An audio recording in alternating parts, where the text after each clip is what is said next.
You're watching News Central Television. Earlier, we were at the National Assembly where the screening of former Labour and Employment Minister Festus Keyamo was ongoing. It was brought to an abrupt end after a bit of confusion broke out in the House.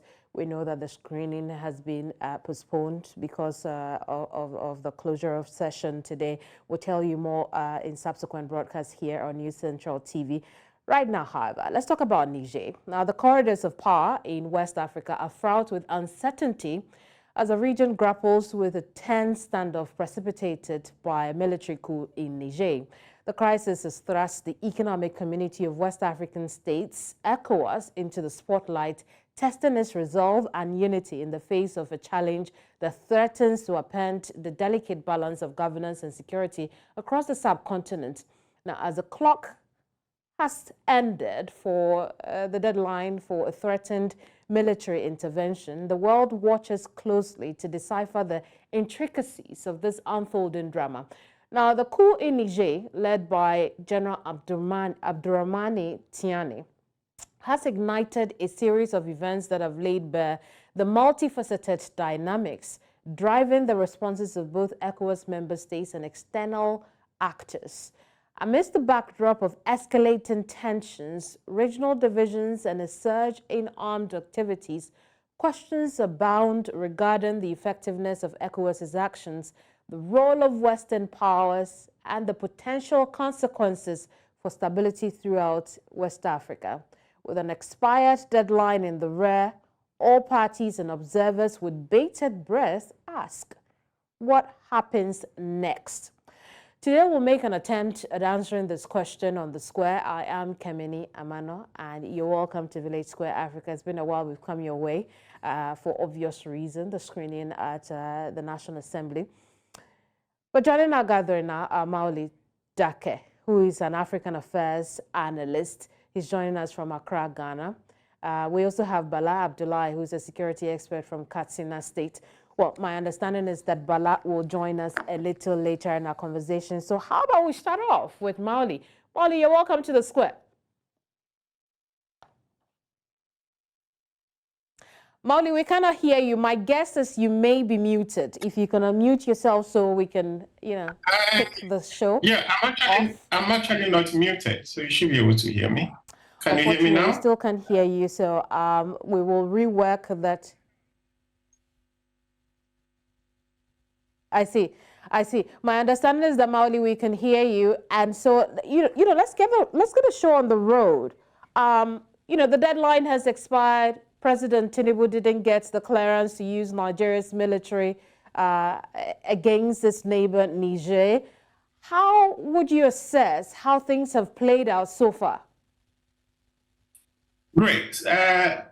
First of all, I think our starting point was a grave error. I don't think that situations like this that require thoughtful leadership, that requires dialogue, should start with, we are coming to attack you. So I don't think that our leaders did their homework well, and I don't think that the starting line should be military action. And so they should have known that shouldn't be the starting point. So obviously, and as we all know, they also say you shouldn't issue threats that you cannot carry out. And if you don't retire by Sunday, we'll attack you as your instructions or your orders. Obviously, to people who don't take orders from you, it was a very bad idea and a bad judgment on the side of Mr. Nigeria president and the ECOWAS leaders. But Mauli, is it really the case that military action was the first step for the Nigerian president and chair of ECOWAS?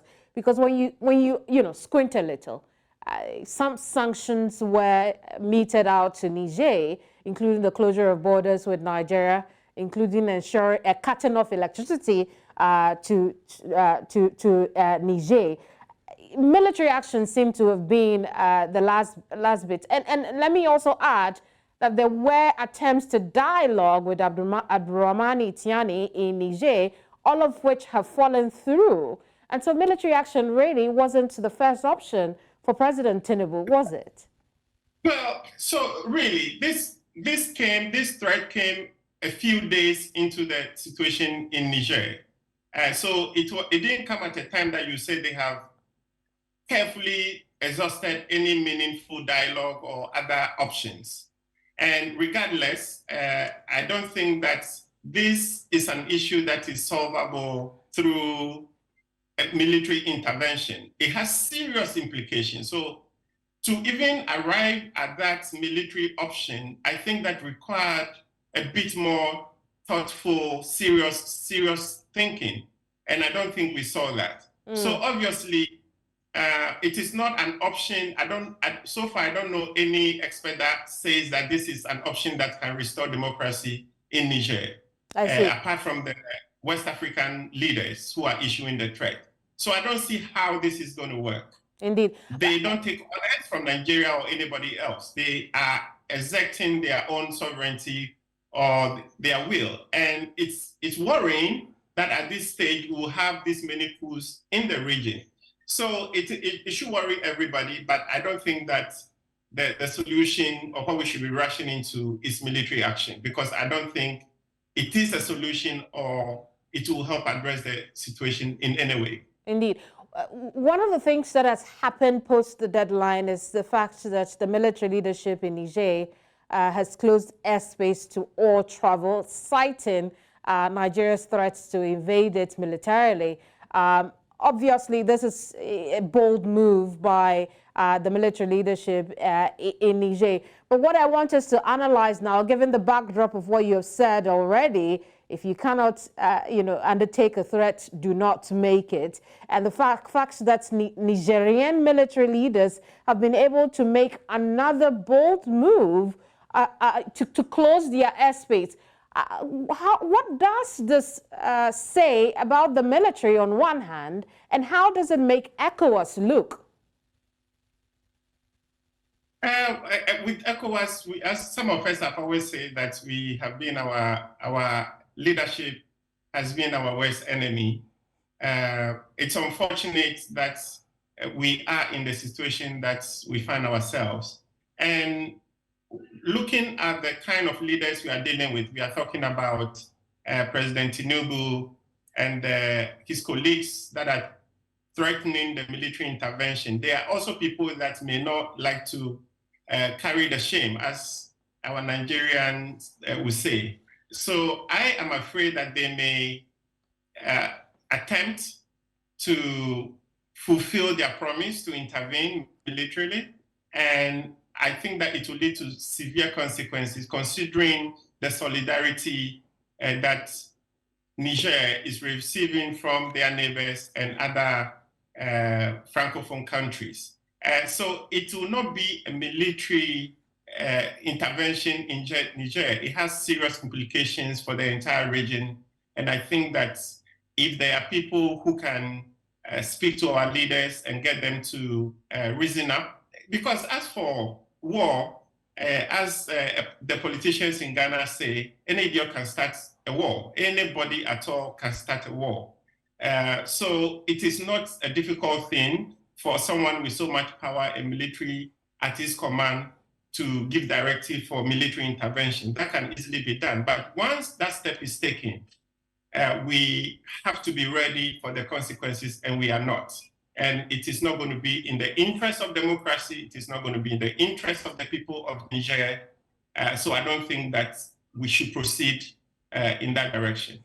Still on the subject of closure of the airspace of Niger, we've spoken about the ego of perhaps the other West African leaders who are looking to intervene in the matter militarily. But there's also that of the military leaders in Niger. The closure of this airspace, is it helpful for the Nigerian people? Well, it looks like a reasonable, commonsensical reaction to the pending threat. Somebody says, I'm coming to attack you. So you obviously, common sense would say, take the necessary step to protect yourself. And looking at the people that we are dealing with, these are men who claim to be fighting for their independence from oppressors. And so if they are fighting local oppressors to restore democracy, I don't think that they'll sit around and wait for Tinubu and other West African leaders to come and intervene in their country. So for me, I think that is a reasonable, I'm not saying I support it, but I'm saying that it looks like a reasonable, commonsensical reaction to the impending threat to militarily intervene in their country. Let's talk about what seems to be an alliance, in that region, in that part of the Sahel, in defiance of ECOWAS. And like you have alluded to already, Mali, Burkina Faso are already offering support to Niger to challenge ECOWAS in the event of any military interventions in the country. But how feasible is this alliance to defy the rest of the region? Is it something that ECOWAS should even be worried about at all? Well, from everything we know about ECOWAS, I don't think that, obviously, I think both sides are exaggerating their capacity and capability, what they are capable of and what they are not. Obviously, when you listen to the ECOWAS leadership, they speak authoritatively and very sure of what they can do and what they can achieve. And when you look at Niger and their allies as well, they speak confidently. So obviously, both sides are exaggerating their capacity and capabilities on this. But that is also where the risk comes in, because they are not being truthful and reasonable with themselves. But there are consequences for our people. We keep talking about military coups, and so let me say that ECOWAS in itself puts itself in a position where it is not taken seriously. The African Union launched a report on coup d'etats in Africa just a few months ago in Ghana. Brilliant report that talks about the causes, beautifully, cleverly outline the causes of military coups. And we have an ECOWAS and an African Union that does very little about those existing conditions. When their colleagues are misbehaving and misruling and looting, they do absolutely nothing about that. And when citizens or military react, then they think they can come in and tell them what to do. So we have to look at the bottom line, the main issues that create the condition for these coups. And until we do that, we cannot tell our other brothers and sisters in other African countries to just allow the conditions under which we live without doing anything. And so for me, I believe in I just wish that it was not a military intervention. I wish it was more of a people's reaction or revolution than a military intervention, because historically we have also seen where this leads to. We just end up with another bunch of the same people. Right. So I wish it was more of people-driven, citizens-driven movement on these matters. But as long as those conditions exist and ECOWAS pretends not to see them or to do anything about it, they cannot come and lecture people on how to react to the conditions that exist in their country and expect them to endure these brutalities and misgovernance without taking action. I see. While we are on the subject of what appears to be division on the front of ECOWAS, I do want to ask, how do you think that would affect the bloc's ability to address the situation effectively? Well, we are already in a difficult situation. Leadership, it called for leadership. And we currently don't see that leadership coming from within the region. So perhaps if there are elders around, this is a role that I would have seen someone like the late President Rawlings stepping in, perhaps Obasanjo. There are still some stalwarts in the region that perhaps could help bring the parties together, to reason with each other, to talk to each other, to avoid even worsening the situation as it is. So right now, the leadership is not coming from the ECOWAS leadership. We don't see the leadership coming from Niger either. So we need someone, whether it's civil society or elders in the community or from the African Union. The last thing I want to ask for is external intervention in this, calling on all that. I think that Africa should show maturity and try to intervene. And I'm sure that people like Obasanjo, the former South African president, they still have some clout. Not Zuma, what's his name? Thabo Mbeki. Thabo Mbeki. And so we do have a few leaders that can still exert some influence and leadership. And I think that they perhaps could step in on the ticket of the African Union and try to bring the parties together so that we don't have to pursue the path of war and violence. Indeed. But since you have brought the issue of external factors, maybe we'll take that now. Let's discuss external factors. There are those who have argued that ECOWAS is just playing to the gallery of the West, to the gallery of France, to the gallery of the US, and it would also appear that the effect of that is we see Niger pivot towards Russian assistance. How do you analyze all of this?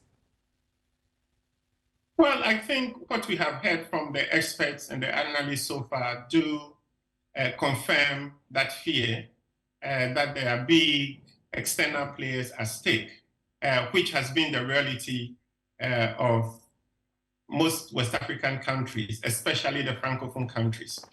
They have tried for years to rid themselves of the brutal exploitation and dependence and exploitation of France. Unfortunately, they have not been successful at that. Where France continued to support people to be in power for decades, as long as they allow them to have their way and still control these West African countries. So based on what we have heard so far from the experts and the analysts on the issue, there are big players. The US is in there, France is central, Russia is central, and there are other key players, but we know that particularly in this Niger, Burkina situation, we know that France and Russia and the US are directly involved in this. But again, we cannot sit there every day complaining about them. Right. We have to get our house in order. They will continue, they have shown us again and again that they will continue to put their interests above the welfare and the safety of our people. So we already know that is what they are. And they still want to have access to your resources. They still want to have access to exploit them. And so it falls back to us with the question of what are we doing to restore our own dignity, to restore our own sovereignty. Right. Well, when we come back, there's a bit more to discuss about the external factors, but we'll also situate ECOWAS' interest to militarily invade Niger in history and find out what the differences are, what the lessons are, should this really happen again in 2023. But then also we know that President Tinubu has had a meeting with the border states governors. We'll find out, we'll try and, make some conjectures as to what the conversation could have been and how these border states could be, changing the narrative, what role they could be playing in how Nigeria relates to its neighbors in Niger. You're watching Village Square Africa. We'll be right back.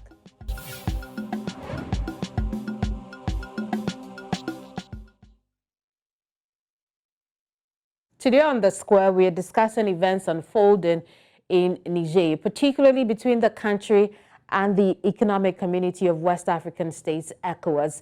We've discussed a few things already with Maoli Dake, who's joining us from Accra, Ghana.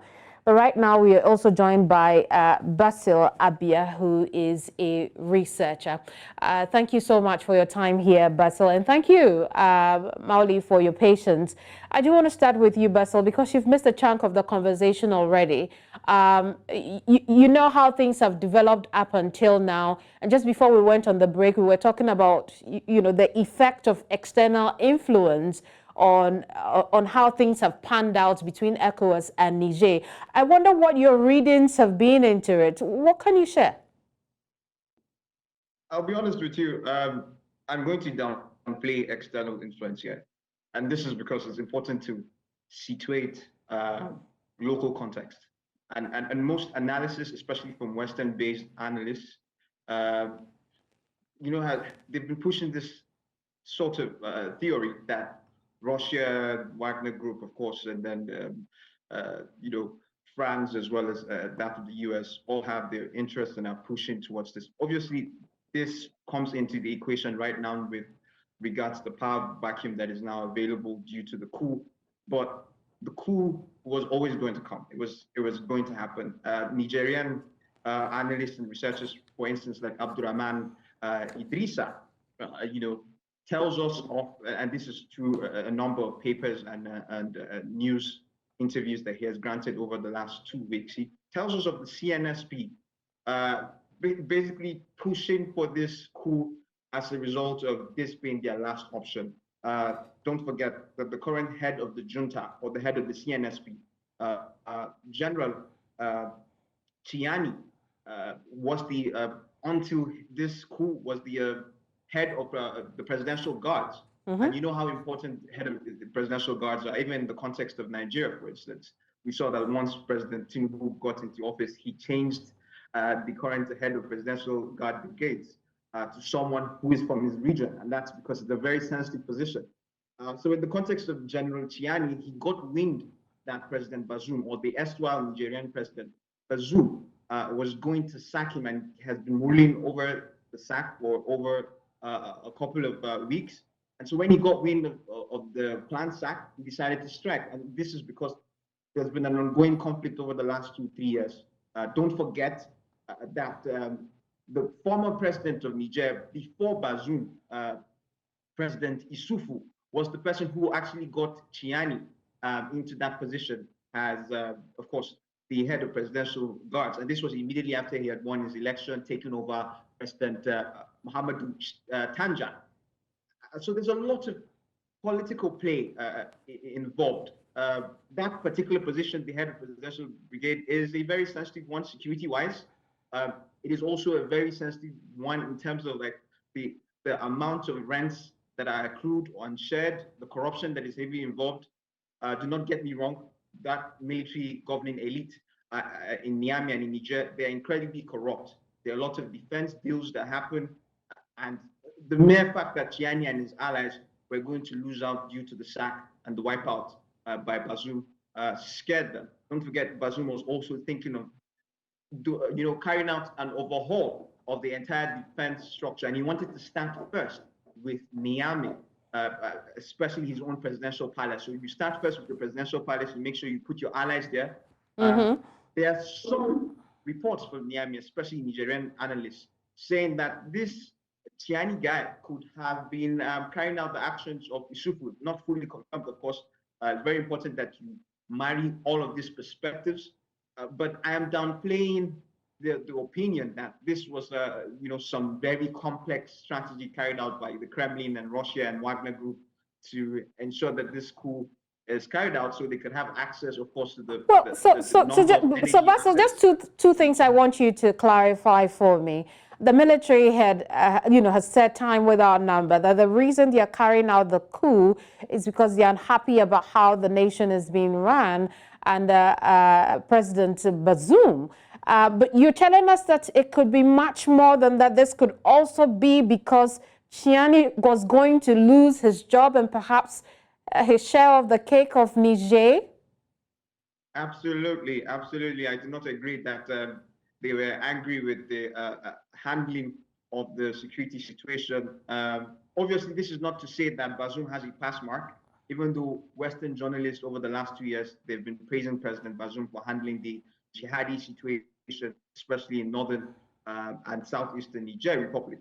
But the core rationale behind this coup, and I provided a policy brief to a number of government officials over the weekend. The core rationale behind this particular coup was that they were scared they were going to lose out because Bazoum was carrying out a wipeout, was planning to carry out a wipeout, and his first calamity would have been General Tchiani. And this boils down or pipelines it to one of my major considerations for this particular case. I think the ECOWAS, especially being led by President Tinubu, hurried with the very high-handed stick approach that they wanted to carry out. I think that if they had carried out in-depth analysis and we have very good assets in Niamey, I am very sure of that.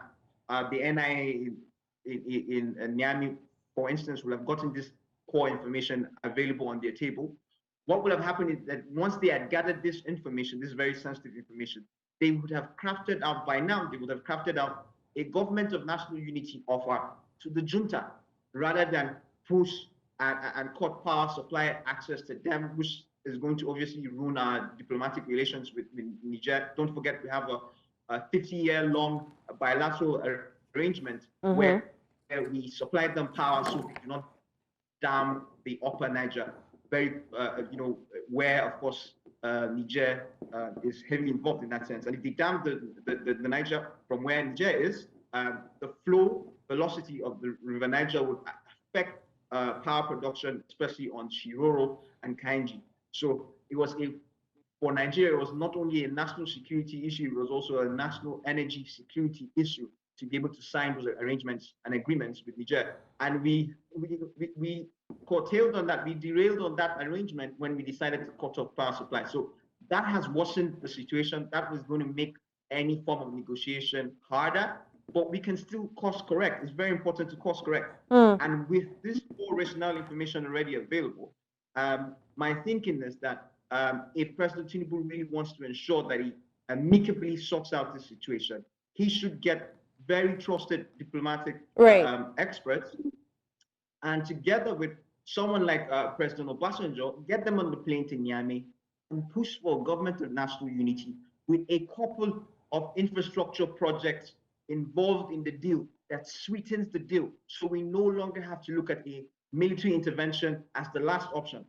Indeed. So I just want to take you back a little before we come back to President Tinubu's actions he could take at this point. One of those things that you mentioned, which is affecting bilateral relations, which I believe has happened at this point, will be the impact it could have on people on border regions between Nigeria and Niger. What I suspect is President Tinubu's meeting with governors today will tackle one of those. But what are you seeing happening?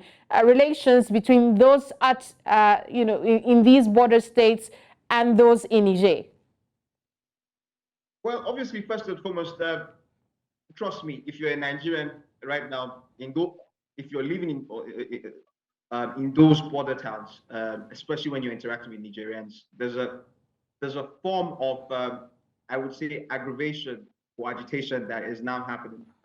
Nigerians are no longer popular as they were 2 weeks ago in Niger, and in those parts, that's largely because when the borders were closed, don't forget we were the first to actually close our borders with Niger before the Nigerians decided to close their own borders, and then of course close the airspaces. So I'm sure you've seen some of the videos and pictures, especially from last week. People pushing food trucks, food logistics, everything stalled and came to a halt late last week, and that has affected normal food supplies. For instance, people who want to access some Nigerian products that are favorite staples, in the households in southern Niger, for example, in Maradi and Zinda and other parts, even in Niamey, for instance. Nigerian products not having to pass because of that border impasse, the land closure itself is very problematic. So relations are relations are worsening. These are our brothers and sisters. We must reiterate, and I must reiterate that Nigerians are our siblings. They're still familial ties for running almost 200, 300 years. But relations are worsening. There have been some very unfriendly images I've seen from demonstrations in Miami, for instance, with some disparaging names given to senior public officers in Nigeria, including the president of Nigeria. Absolutely. So Bassel, my other question to you is, what do you suspect the president could be discussing, or maybe has discussed, with the governors from these border states areas? I think he has discussed. I think probably his first port of call was the governor of Borno State. Maybe also, and the major reason why I'm mentioning Borno State is because Governor of Borno State is experienced, is in his second term, and I don't think he would have gotten counsel from the governors of Sokoto and Katsina states, including, of course, the governor of Zamfara State, largely because they're new governors they've not even spent up to 2 months in office. But I know that he has reached out to the governor of Borno State. Well, it seems we lost our connection to Bassel, but you're still here on Village Square Africa. Our discussion today is bordering around Niger-Nigeria relations, Niger-ECOWAS relations. But we still do have Mauli Dake from Accra, Ghana, over Zoom. Mauli, thank you so much for your patience. I hope that you can forgive us for spending time with Bassel, mainly because he had missed a chunk of our conversation already. If he does come back, we'll continue from where we stopped. But we were talking about external relations. And Mauli, my understanding is Bassel is back. I'll speak to Bassel and then we'll come back to the issue of external relations. Bassel, you were talking to us about Borno State and why that may be really critical here. Yes. So the rationale behind my thinking largely is because, first and foremost, there's the vice presidential factor. The vice president is trying to also influence some of the diplomatic proceedings, largely because he knows just how much problematic a military intervention could affect the current security state of Borno State. A huge chunk of the the theater of operations right now with regards to the jihadists, especially in the Lake Chad area, is just around the Zinda region. And the Zinda region obviously borders much of Borno State. So Borno State is heavily involved in this. Secondly, from a political intelligentsia perspective, and what I mean by that is the political elite of northern Nigeria also lobbied to ensure that a military intervention is off the table because they know of the consequences of having a proxy war, an international proxy war, very close to our borders. And when we have that, with the current fragile state of our national security architecture, the state of the country, the ungoverned spaces throughout northern Nigeria, having a factor of Wagner, adding more non-violent, non-state actors, having international terror groups, transnational terror groups like, for instance, the Al-Qaeda here. Obviously, we have the ISWIS or the ISWAP already here. We also do have, of course, the Ansaruddin. We have the ISGIS, who are mostly of Pearl or Fula extraction, who are causing mayhem in Mali and Burkina Faso, as well as in Niger.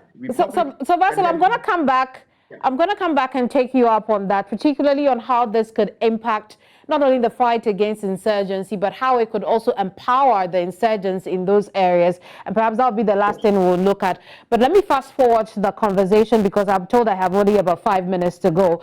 Mauli, unfortunately, I cannot go back to the issue of external factors, but I do want us to situate what is happening now between ECOWAS and Niger. Historically, we know that ECOWAS has had military interventions in Liberia, Sierra Leone twice, I believe, in Guinea-Bissau 3 times, and the list goes on and on. How different are those situations from now? What lessons are you expecting ECOWAS to draw from those, Mauli?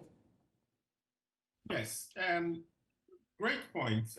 Many of the ECOWAS interventions were deployed as peacekeeping missions, even though some of them played other roles. So that is oftentimes the states inviting you to help us in a civil war situation to to try to restore some peace or to protect some areas or to assist the states in protecting the citizens. As we speak now, I've heard other people talk about power vacuum in Niger. I don't see it as power vacuum. The presidency, the elected president has been overthrown. There is a military leadership in place in charge of the states. So declaring war on them or against them is a war against the state. So now you are going in to fight the state. So I don't see it as the same situation. And all these scenarios have different implications.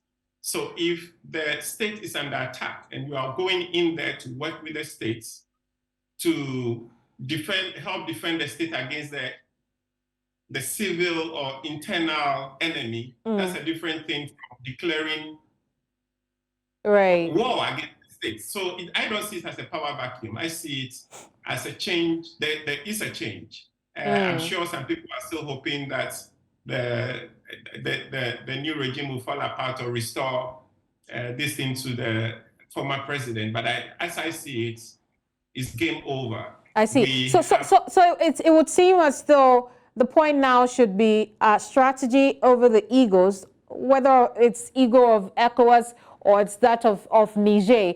And unfortunately, ECOWAS has been quiet since the deadline expired.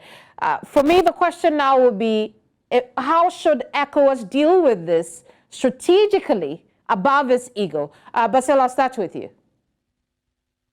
Yeah, first and foremost, as I said, they were very poor from the onset, but there are still chances and opportunities.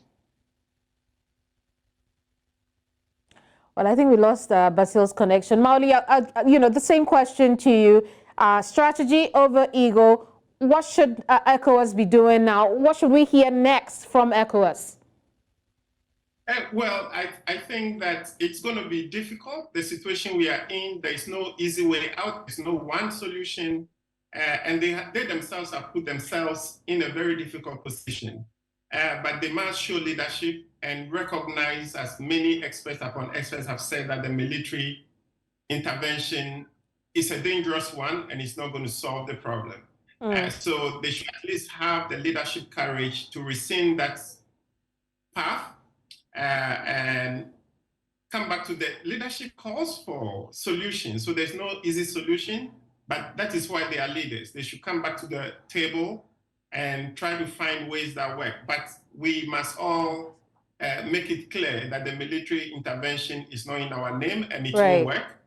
We must also make it clear that we must also acknowledge that there's no easy solution. So it calls for multiple approaches. I've already talked about them deploying Obasanjo or other African statesmen that can help intervene.